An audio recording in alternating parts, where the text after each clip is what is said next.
Hello everyone, today we will be talking about decimal and percent concepts and computation. So why do we use decimal and percentages? Well, we need it for reading precise metric measurements, monetary system, calculating loans and mortgages, interoperating output on a calculator, and just simply understanding sports statistics. So who are some people that use it? Nurses, pharmacists, and workers building things such as airplanes. So when we're writing decimal numbers, you need to place numbers to the right of a decimal point. For example, we have 0.5. Another example is 0.10, 34.22, 0.03. So fractions to decimals have denominators that are multiples of 10. These are decimal fractions. So how do we know where the number goes? Let's look at the chart next. Here is a decimal place value chart. You can see that there's whole part and there's a decimal part. So they are divided by a decimal point. The whole part has the ones, tens, hundreds, and so on. And to the right of the decimal point, we have the tens, hundreds, thousands. So you will be focusing on tens and hundreds right now. You each get a copy of the chart similar to this one, so you can keep it in your math journals if you'd like. So this here we see a place value chart that is representing the decimal place of the tens and the hundreds. You have 123.56. Now the decimal point marks the location of the ones place. When a whole number is used, there is no decimal point. But when the ones place needs to be identified, then the decimal point is seen.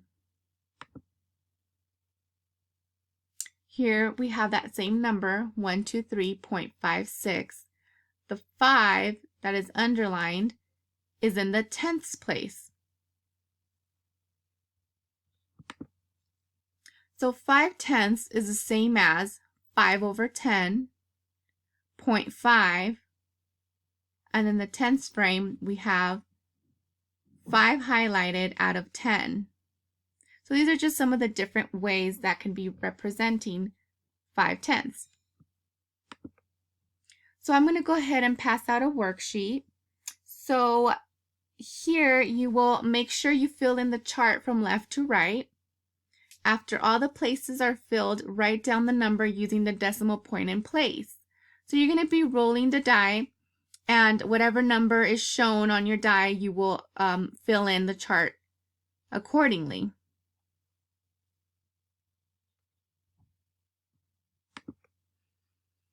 So here the number that is underlined is in the hundredths place, and it represents 6 hundredths. 6 hundredths is the same as 6 over 100, or 0.06, or is represented here in the hundredths frame. 6 are highlighted out of the 100.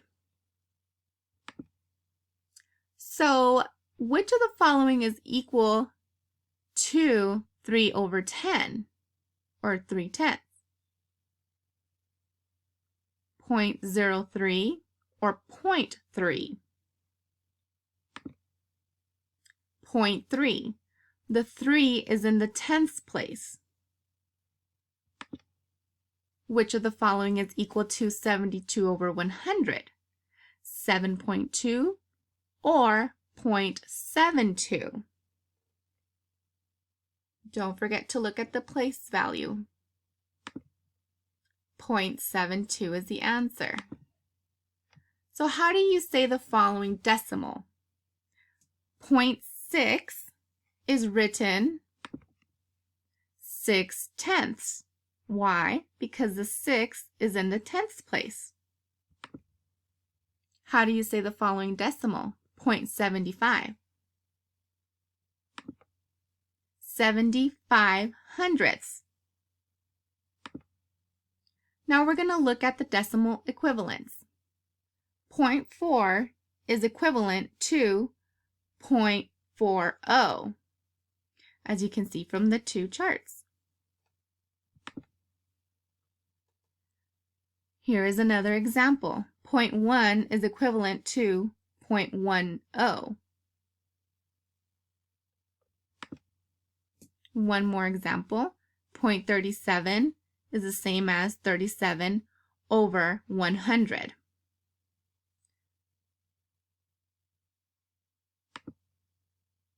Now we're going to go ahead and practice something similar. What we'll need is our base 10 blocks, a pencil, a chart that I will be passing out, and a worksheet called Missing Place Value. This is what it's going to look like. The worksheet will have 6 questions. So you are to write the missing digit in the place. So for example, we have 500 plus 8 tens plus 2 ones equals 582. So 582, which one is missing in the ones place? The 2. After you complete your worksheet, you will get your chart and you will use your base 10 blocks, and you will be representing or demonstrating your answer for each of the 6 questions from the worksheet. So for example, we had 5 hundredths plus 8 tens plus 2 ones equals 582. So how does that look using your base 10 blocks? Well, you have 5 hundredths blocks, 8 tens, and 2 ones. So we're going to do the same thing with the rest of the answers that you got from your worksheet. Now, computing decimals. We're going to be looking at addition and subtraction. So for adding and subtracting decimals, we're going to be writing the number one under the other with the decimal points lined up.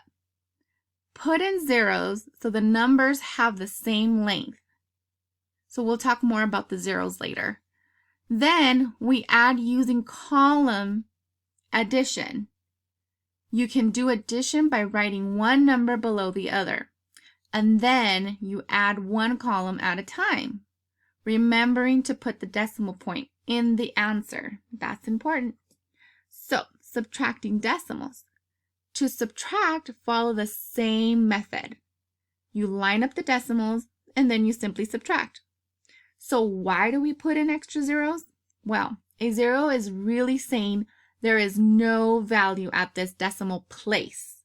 So in a number like 10, the 0 is saying no ones. In a number like 2.50, the 0 is saying no hundredths. So it is safe to take a number like 2.5 and make it 2.50 or 2.500, etc. But don't take 2.5 and make it 0.5. This is just wrong. Some examples. For addition, we have 1.425 plus 1.3. So what do? We just line up the decimals, one under the other. And we put in zeros if needed. And then we simply just add. So for subtraction, we have 7.452 minus 1.12. So again, we line up the decimals, we put in our zeros, and we subtract. Now we're going to go ahead and practice. I'm going to be passing out a worksheet, and all you need is your pencil. And we're going to be adding and subtracting decimals, not forgetting our decimal point. Now, another strategy that can be used for adding decimals is using the base 10 blocks. Strategy that can be used to add decimals is to use base 10 blocks and base 10 grids. So I'm going to show you how to do that by adding to add 3 tenths plus 45 hundredths plus 73 hundredths. So using base 10 blocks first, I would start by modeling each of the 3 addings. So 3 tenths plus 45 hundredths plus 73 hundredths. And now what we would want to look at immediately is if any of these tenths can be grouped together to make one whole. And we would see that we should have 2, 4, 6, 8, 10 of these tenths can be put together to make one whole. So I would trade 10 tenths for one whole. And then I would have 4 tenths left there, which could not be traded for another whole. And then I would add the hundredths, 5 hundredths, plus these 3 hundredths. We would have 8 hundredths.